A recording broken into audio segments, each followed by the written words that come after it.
Hey there guys, welcome back to the new anime, where we just saw some really disturbing things right from the start where a lowlife locked up his own kid in a storeroom. Things took place in year 1830, and the scared older brother saw his sister ran off in fear. Suzu was found, but her eye had turned red. She was scared of her change, and she asked Jinta to leave her. But Jinta didn't and took Suzu away. Both brother and sister are on a tough road, and they had only each other by their side, but a kind man saw them and took them along to his village. It was a village of blacksmiths who forges mostly katana. Then they reached his home.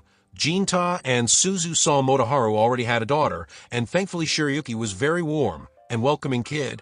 But Jinta was sleepless from a change, and he thought Motoharu was a samurai, but he was a sentinel who guards VIP people. That's how Jinta had found a new home and a new family. Suzu was also adjusting to her new home, making new friends as she started opening up to her new environment. And Jinta found out Yuki's mother helped get permission for him and his sister to live in the village. Her mother leaves in the shrine where only Chief and her dad are allowed to go, because they believe regular guys should meet the shrine maiden or it might taint her purity. Then slowly Jinta was training with the swords with Motoharu. But he was feeling down since he wasn't progressing at all, but Yuki and Suzu were being his support, and as time passed, Jinta became a demon slayer and was honored among the people. But in that time lapse, Motoharu died as he tried to protect his wife when a demon attacked her and ate her alive. And the new shrine maiden thinks the demons are after the holy sword passed down through generation. With that speculation, the meeting concluded and the shrine maiden came out to meet Jinta. It's Shirayuki, and Jinta was being so formal that she didn't like between friends. They are the oldest of friends, but Suzu hadn't changed a bit. And she had sneaked into the shrine only to meet Jinta. So Jinta got a bit tough to teach her not to come here, but she was still a carefree kid. Then, as she went out, the village chief came in to meet Yuki. He wanted to talk in private, so Jinta had to leave for a while. That's how we came back to the past when Yuki lost her parents. But instead of crying, she stayed strong and wished to protect this village that her parents gave their life for, which means she has to become the shrine maiden.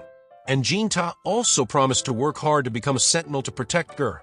And back to the present, a demon had her eyes on Suzu, and Jinta was spending this time with Suzu today.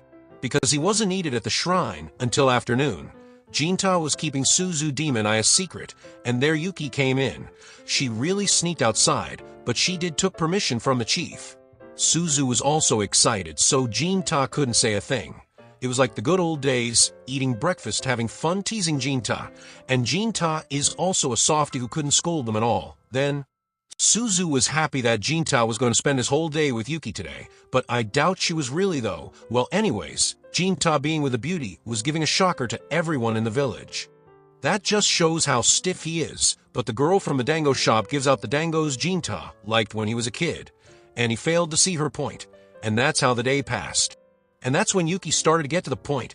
She is going to marry Myoma because village chief wants her to bear a successor before she dies, and he wants Yuki to marry a man from this village. And the guy village chief chose is also a sentinel and a potential next chief, so she had to agree to it.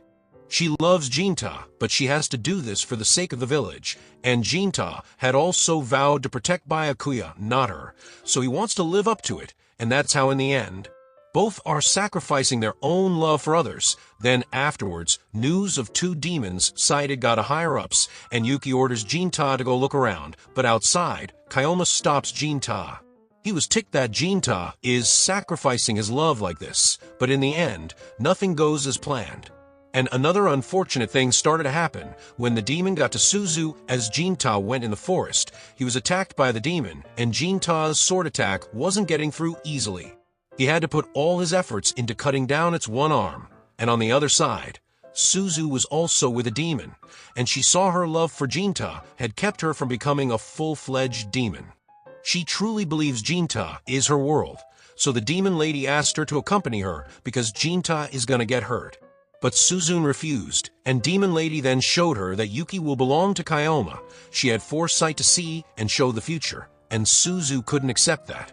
That's how Demon Lady convinced Suzu to tag along, and at that time, Jinta was getting beaten up by that demon, yet still Jinta stood up to face him again.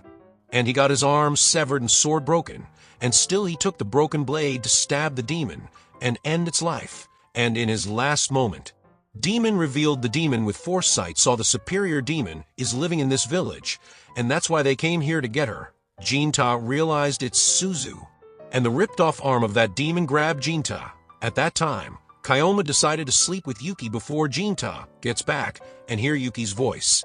So instead of letting her lover hear her voice, Yuki makes up his mind to sleep with Mayoma, but the demon lady came in with Suzu. Suzu really got snapped, and Jinta woke up with his arm intact, and that demon was gone, and the whole village was set on fire. At that time, Suzu asks Yuki if she loves her brother, then why marry Kayoma? Suzu had always hid her feelings to have Jinta and Yuki be together.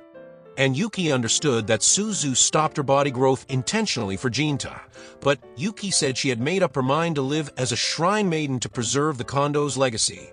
And Suzu can't make sense of this nonsense. That's why she finally snapped, because Jinta is risking his life out there while Yuki is getting ready to sleep with another man and make babies.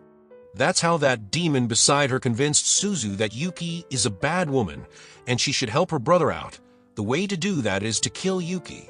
And Suzu then unleashes her darkness and transforms into her true self. Kayoma was ready to fight, but Demon Lady asked her to stay out of it.